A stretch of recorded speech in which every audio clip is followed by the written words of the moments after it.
27/9/2023 रात में 8 बजे मैं अपने घर पे न्यूज़ देख रहा था, GMT न्यूज़ 2। उसमें मैंने ये देखा कि फेरोज़ खान एक पॉलिटिशियन जो है कांग्रेस पॉलिटिकल पार्टी के, वो किसी से मुखातिब होते हुए ये कह रहे थे कि उनको 30 साल का एक्सपीरियंस है कोर्ट में फिरने का, और वो IPC, CRPC और दीगर सेक्शंस के माहिर है, जो किसी एडवोकेट को भी वो नहीं मालूम है। और वो कहते हुए ये कह रहे थे कि जो भी एडवोकेसी कर रहे हैं, प्रैक्टिस कर रहे हैं, उनको कम से कम 200 वोकैबुलरी आना चाहिए, और वोकैबुलरी आने पर वो जज को गाली देकर कह रहे थे उसको समझ में नहीं आता और वो ऑर्डर पास कर देता। तो इसकी हम बीइंग एन एडवोकेट सख्त मजम्मत करते हैं और ऐसी गुफ्तगू को कतई बर्दाश्त नहीं किया जाएगा। इसके तहत हमने आज हाई कोर्ट ऑफ तेलंगाना में जनाब chief justice of high court of Telangana को एक रिप्रेजेंटेशन दिया है। इसमें कंटेम्प्ट ऑफ कोर्ट उनके ऊपर इनिशिएट होगा इंशाल्लाह, और तमाम बार एसोसिएशंस में हमने रिप्रेजेंटेशन दिया है। उसके तहत हम लीगल एक्शन ज़रूर लेंगे। और मैं मीडिया के ज़रिए एक बात रखना चाह रहा हूँ कि कॉन्स्टिट्यूशन ऑफ इंडिया के 4 पिलर्स है, जिसमें लेजिस्लेचर, एग्जीक्यूटिव, जुडिशरी और प्रेस है। जुडिशरी का एक अहम रोल है। हमारे देश में इस वक्त 140 करोड़ लोग हैं।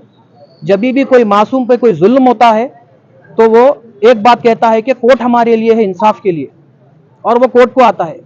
तो फेरोज खान के जैसे लोग जब कोर्ट और जजेस को गाली देंगे, उनको नीचा दिखाएंगे, तो इसका बहुत नेगेटिव इम्पैक्ट आम पब्लिक पे पड़ेगा, जिसको इसके बारे में नहीं पता है। तो इसके बारे में हम सख्त मजम्मत करते हैं, और अगर चाहे तो पूरी इंडिया में भी हम लोग तमाम कोर्ट्स में प्रोटेस्ट करेंगे और लीगल एक्शन लेने के लिए chief justice of Telangana high court, chief justice of honourable supreme court, president of India और मल्लिकार्जुन खड़गे साहब जो कांग्रेस के नेशनल प्रेसिडेंट हैं, उनको भी एक रिप्रेजेंटेशन भिजाया गया है। और देखते हैं कांग्रेस पार्टी इन लफ्जों पे फेरोज खान के क्या एक्शन लेती है, उनका क्या नजरिया और क्या स्टैंड होता है, इंशाल्लाह हम देखेंगे। और आगे हमारे बार एसोसिएशन के मेंबर जो है चौहान साहब, हाईकोर्ट में आप जी, इसके अलावा भी हाईकोर्ट से आपको पुलिस स्टेशन बिल्कुल हाईकोर्ट में हम लोगों ने कंटेम्प्ट ऑफ कोर्ट के लिए प्रोसीडिंग्स के लिए इनिशिएट करो बोल के रिप्रेजेंटेशन दिया है। इसके अलावा भी हम IPC के तहत क्रिमिनल एक्शन के लिए पुलिस स्टेशन हबीबनगर में भी कंप्लेंट देंगे एज पर जुरिसडिक्शन।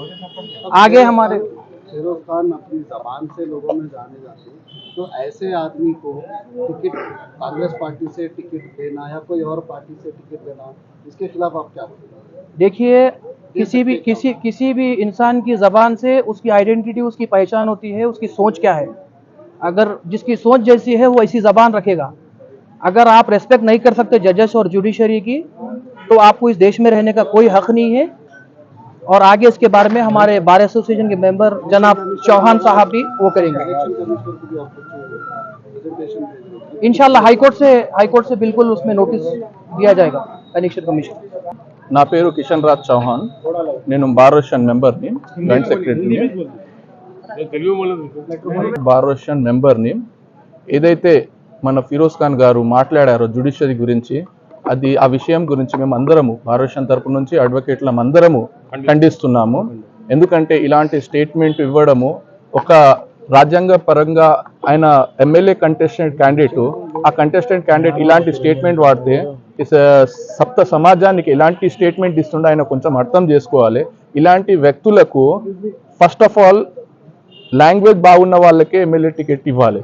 ఇష్టం వచ్చినట్టు స్టేట్మెంట్ ఇచ్చేటోళ్ళకి ఇచ్చి జ్యుడిషియరీని డిస్టర్బ్ చేయడము, జ్యుడిషియరీలో ఉన్న వొకాబులరీ వర్డ్స్ వాడడము, ఇలాంటి ఏదేదో చెప్తున్నారు. ఇలాంటి వ్యక్తులని ఫస్ట్ ఆఫ్ ఆల్ చట్టరీత్యా చర్య తీసుకోవాలి. బార్ అసోసియేషన్ తరపు నుంచి తప్పకుండా ఇలాంటి వ్యక్తులపైన మా తరపు నుంచి చర్య తీసుకుంటాము. ఎందుకంటే న్యాయవాదులు నార్మల్గా అంటే ప్రజల్లో ఉన్న థింకింగ్ అని చెప్తున్నాను నేను. తను కూడా నా 30 years ఎక్స్పీరియన్స్ ఇది అన్నట్టుగా చెప్పాడు. దాన్ని మీరు ఏ విధంగా ఖండిస్తారు? ఆయనకు ఎలాంటి విషయంలో 30 years ఎక్స్పీరియన్స్ ఉందో ఆయననే కరెక్ట్గా చెప్పుకోవాలి. జ్యుడిషియరీ గురించి మాత్రం తప్పుగా మాట్లాడడం ఆయనకు కరెక్ట్ కాదు. ఆయనతో కలిసి ఒక అడ్వకేట్ కూడా ఉన్నాం సార్, ఉండడం చాలా మంచిది.